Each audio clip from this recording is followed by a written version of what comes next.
बिस्मिल्लाहिर्रहमानिर्रहीम, अस्सलाम वालेकुम। मैं हूं मोहम्मद उसामा गाजी और आप देख रहे हैं अब पता चला। कल की मुत्तहिदा अपोजिशन इतनी ताकतवर हो गई थी और इतना बेहतर खेली कि इसने पीटीआई हुकूमत को गिरा दिया, लेकिन आज की मुत्तहिदा हुकूमत ताकतवर होने के बावजूद काबीना फाइनल नहीं कर पा रही। जो इसकी ताकत बने थे अब मुतालबात के तीर चलाकर इसे खतरे से दो चार करे हैं। ऐसे में शहबाज शरीफ को अकेले ही कारकर्दगी दिखाने की तगदो करना पड़ रही है। अभी यह भी नहीं पता कि हुकूमत की मुद्दत 1.5 साल है या फिर 4 दिन की चांदनी वाला मामला, क्योंकि इमरान खान मुसलसल इंतखाबी फाइनल के नारे मार रहे हैं।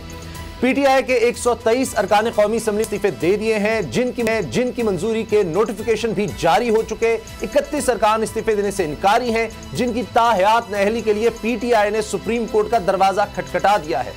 अदालत से जुड़ी दूसरी खबर यह है कि इस्लामाबाद हाई कोर्ट ने इलेक्शन कमीशन को फॉरेन फंडिंग केस का फैसला 30 दिन में सुनाने का हुक्म दे दिया है। सवाल यह है, फॉरेन फंडिंग सिर्फ पीटीआई के गले की हड्डी है या फिर इस हमाम में बाकी सियासी जमातें भी नंगी हो सकती हैं।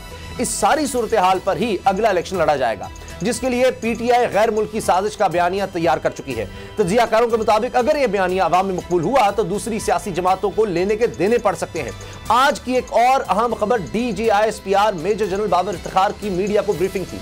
इस प्रेस ब्रीफिंग में की टाइमिंग बड़ी अहम है। तर्जुमान पाक फौज का कहना था कि फौज का सियासत से कोई लेना देना नहीं, लेकिन दिलचस्प बात यह हुई कि इस प्रेस ब्रीफिंग में सबसे ज्यादा सवाल सियासी सूरत हाल के बारे में ही किए गए।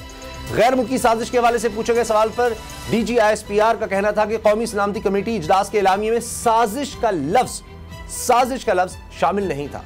इनका कहना था कि आर्मी चीफ अपनी मुद्दत में तौसीन नहीं चाहते, वो रमा साल नवंबर में रिटायर हो जाएंगे।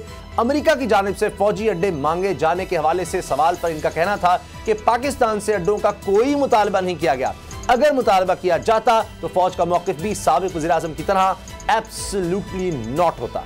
इन्होंने वाज़ेह किया कि एस्टैब्लिशमेंट की तरफ से कोई ऑप्शन नहीं दिया गया था। साबिक वज़ीर आज़म ने सियासी बहरान के हल के लिए आर्मी चीफ से राब्ता किया था, लेकिन बदकिस्मती से सियासी क़यादत बातचीत के लिए तैयार नहीं थी। फौज के अंदर जानदार और गैर जानिबदार की लड़ाई से मुतल्लिक सवाल पर इन्होंने कहा कि आपको शायद मालूम नहीं है कि फौज यूनिटी ऑफ कमांड के फैक्टर पर चलती है। आर्मी चीफ जिस जानिब देखता है उसी जानिब आर्म्ड फोर्स भी देखती है। इसमें ना तब्दीली आई है, ना इंशाअल्लाह आगे कभी आएगी। सब्सक्राइब करें और बेल दबाएं ताकि कोई खबर रह न जाए।